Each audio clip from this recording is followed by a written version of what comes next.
وما أرسلناك إلا رحمة للعالمين. Faedah ayat, pertama kita disunahkan untuk makan sahur. Dengan makan sahur akan lebih menguatkan kita dalam berpuasa, juga di dalamnya terdapat keberkahan. Tasahharu fa inna fis sahuri barokah. Tujuan makan sahur juga adalah untuk menyelisih ahli kitab, karena ahli kitab puasa nggak pakai sahur, dan mereka puasa itu puasa dari yang disenangi. Mereka senangi ngerokok, mereka nggak ngerokok karena puasanya yang disenangi itu yang ditinggalkan. Senang makan babi, ya mereka puasanya dengan cara nggak makan babi. Begitu pula makan sahur semakin menguatkan untuk sholat subuh. Jadi orang yang makan sahur itu punya energi gitu kan. Kemudian begitu pula makan sahur semakin menguatkan sholat subuh, Allah dan malaikatnya pun bersolawat pada orang-orang yang makan sahur. Nabi SAW bersabda dari Abu Sa'id Al-Khudri, as-sahuru akluhu barokah. Sahur itu makannya barokah. Fala tada'uhu walau ayyajra'a ahadukum jar'atan minal ma. Jangan kau tinggalkan walaupun hanya dengan meminum air. Fa innallaha wa malaikatahu yusholluna 'alal mutasakhirin. Karena Allah dan Rasulnya bersolawat kepada orang-orang yang sahur. Bersolawat itu apa sih? Didoakan kebaikan, keselamatan buat kita. Gitu loh. Loh, berarti kalau kemudian orang yang disolawat ini orangnya nggak selamat? Bukan gitu. Ketika saya mengucapkan Assalamualaikum warahmatullahi wabarakatuh, apakah terus kamu nggak selamat? Kamu selamat insya Allah, tapi dengan didoakan itu ben tambah selamat gitu. Gitu. Makanya nanti kalau kamu ketemu orientalis, nabimu itu harus disolawati. Berarti nabimu orang celaka sehingga harus disolawati gitu. Itu mereka wani ngomong kayak gitu. Nah, makanya harus kita pahami, sholawat kepada Nabi itu bukan bentuk meminta keselamatan karena Nabi itu nggak selamat, bukan. Justru itu bentuk pujian kita kepada Nabi SAW, karena beliau adalah orang yang mulia, ya maka kita puji dengan pujian yang memang sudah dipilihkan oleh Allah. Nah, kalau bahasa Inggrisnya itu given. Given itu kalau bahasa syariatnya itu taufikiyah gitu. Sudah ditetapkan cara muji Nabi itu kayak gitu gitu loh. Bukan usap-usap kuburannya, bukan itulah gitu, bukannya ya kayak dilakukan orang-orang sufi itu, bukan. Caranya ya sholawat. Tapi sholawatnya seperti apa ya? Allahumma sholli ala Muhammad. Bukan sholawat yang aneh-aneh juga gitu. Bukan sholawat yang iku, bukan gitu. Dan nggak perlu pakai segala macam ornamen alat musik gitu. Sampai ada orang tertentu itu sampai bikin grup musik sholawatan sampai beli soundnya itu habis 1 miliar. Nggak perlu nggak gitu ya. Allahumma sholli ala Muhammad. Udah.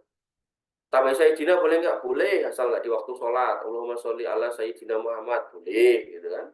Nah, atau sholat yang paling baik, sholat hidup Ibrahimiyah. Boleh. Islam itu mudah ya. Yasiru wala tu'asiru. Mudah kan, jangan dipersulit. Kemudian yang kedua, siapa yang melakukan hubungan intim sebelum fajar, subuh, lantas akan terbit fajar dan ia melepaskannya segera, sehingga ia masuk puasa dalam keadaan junub, puasanya tetap sah. Jadi ketika terjadi hubungan intim suami istri, kemudian kok kira-kira ini mau adzan subuh, misal itu belum selesai, suaminya kemudian membatalkan, tidak melanjutkan sampai selesai, maka masih bisa lanjut puasa dalam kondisi junub. Tapi mohon maaf ya, hubungan itu masih berlangsung, adzan subuh terdengar kok ya masih digas gitu kan, maka ya otomatis hari itu puasanya nggak sah. Dari Ummul Mukminin Aisyah radhiyallahu anha ia berkata, asyhadu ala Rasulillah sallallahu alaihi wasallam, aku bersaksi bahwasanya Rasul Muhammad sallallahu alaihi wasallam in kana la yusbihu junuban min jima'in ghairil ihtilamin. Bahwasanya pernah beliau masuk subuh dalam keadaan junub karena jima. Berarti beliau sudah selesai urusan soal itu. Jadi nggak sedang menggauli istrinya, tapi sudah selesai gitu loh. Tapi belum mandi. Summa yasumuhu, kemudian beliau berpuasa. Padahal di sini dikatakan oleh beliau radhiyallahu anha yaitu apa? Ghairi ihtilam. Bukan karena mimpi basah, junubnya karena menggauli istrinya. Summa dakhalna ala Ummi Salamah. Kemudian kami ya menemui Ummu Salamah gitu kan. Faqalat misla dzalik. Kemudian beliau juga mengatakan yang sama gitu. Jadi Aisyah radhiyallahu anha bercerita ke Ummu Salamah, wahai Ummu Salamah gitu kan. Rasul itu pernah loh berhubungan kemudian masih jima belum mandi tapi udah adzan subuh gitu. Kira-kira kalau sama kamu gimana gitu. Oh ya pernah kayak gitu juga.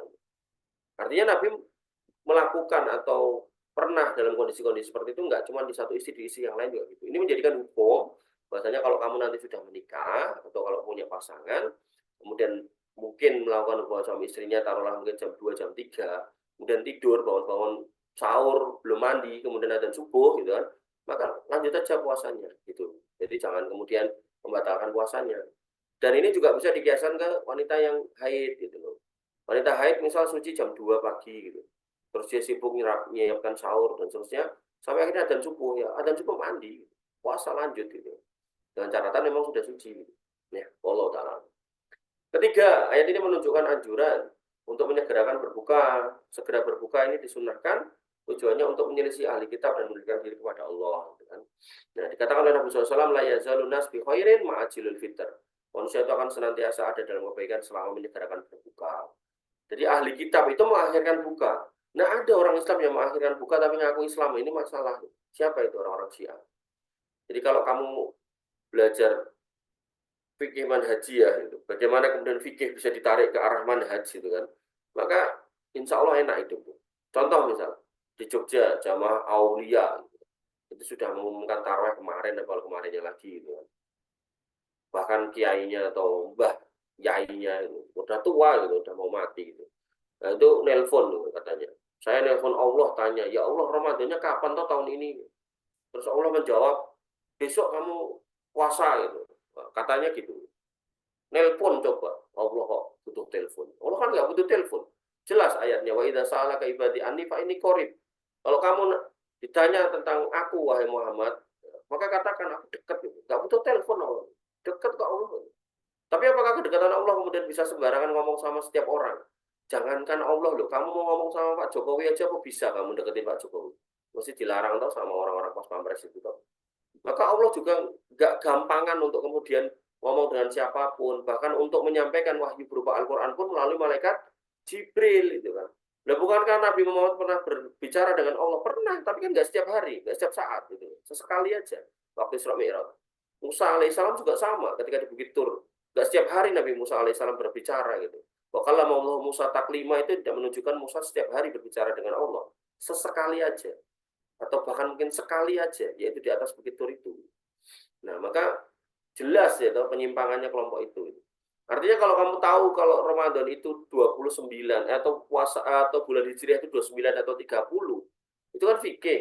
Tapi kalau kemudian ada yang berpuasa sebelum itu, artinya 27, 28 atau bahkan 26 udah puasa, ya maka itu ya jelas sesat lah. Ketika itu aliran sesat ya jangan diikuti lah, tinggalkan lah. Ya, maka itu yang harus kita pahami ya. Kadang itu urusan fikih bisa masuk ke dalam urusan yang bersifat manhajiyah atau kemudian akidah. Maka hati-hati. Nabi SAW kemudian mengatakan lagi, wala tazalu ummati ala sunnati malam yang tadiru bifitriha an-nujum. Umatku akan senantiasa berada di atas sunnahku selama tidak menunggu munculnya bintang untuk berpuasa. Ini orang-orang Syiah tuh melakukan kayak gini. Ya. Wah ini belum malam kok. Belum sah kita kalau kita sholat dulu ya. Orang-orang Syiah nih. Kayak kalau ada yang ikut Syiah yang aneh gitu. Sudah jelas kesalahannya, melanggar dalilnya jelas gitu. Keempat, puasa wisol hanya khusus untuk Nabi SAW. Karena Allah yang memberi beliau makan dan minum. Artinya kalau Nabi itu puasa wisol terus-menerus, Allah itu yang ngasih rezeki. Jadi Nabi nggak kelaparan. Beliau lebih baik daripada umat Islam adalah ketika tiba waktu berbuka, yaitu langsung berbuka puasa. Yang lebih baik buat kita, Nabi mengatakan, pada waktu buka, dan buka, segera buka. Kemudian Abu Sa'id Al-Khudri radhiyallahu anhu berkata, pernah mendengar Rasulullah bersabda, la tuwasilu, jangan kalian berpuasa wisol. Fa ayyakum idza arada ayyuwasila wal yuwasil hatta sahar. Walaupun kalau kamu pengen wisol, maka silakan wisol, tapi sampai sahur aja lah itu. Ya maksudnya ya, pas waktu sahur gitu. Qalu fa innaka tuwasil. Para sahabat bertanya lah, tapi engkau melakukan wisol ya Rasul. Kami pengen nyontoh, kata Nabi SAW apa? Inni lastu kahai atikum. Aku itu nggak kayak kalian. Kalian nggak kayak aku. Gitu loh. Nah aku nggak makan, Allah kasih makan itu. Dari mana? Ya kalau kamu nggak lihat, yang penting kamu nggak rasa lapar gitu. Gitu. Ini abituli mut'imun gitu. Ya. Maka pada malam hari ya toh, aku tuh dikasih makan sama Allah. Yut'imuni wasakoni yaskini. Ya. Aku dikasih makan pada malam hari oleh Allah Subhanahu wa taala. Apakah kita lihat? Ya Allah kita nggak lihat, makanya nggak usah ikut-ikut. Nah, Nabi sudah melarang gitu ya. Termasuk ada kekhususan Nabi, Nabi itu istrinya 9 ya. Kalau laki-laki Muslim mau nikah lebih dari 1 ya maksimal 4 gitu kan. Termasuk kekhususan Nabi juga, Nabi SAW tidak meninggalkan warisan buat istri-istrinya gitu kan. Tapi apakah istri-istrinya meninggal? Tidak, istrinya dijamin sama Abdurrahman bin Auf dan Utsman bin Affan sampai mereka meninggal. Gitu ya. Jadi kondisi-kondisi tertentu yang menjadi kekhususan Nabi ya jangan diikuti gitu. Tapi kalau memang itu sunnah yang memang diperintahkan untuk ikuti ya kita ikuti.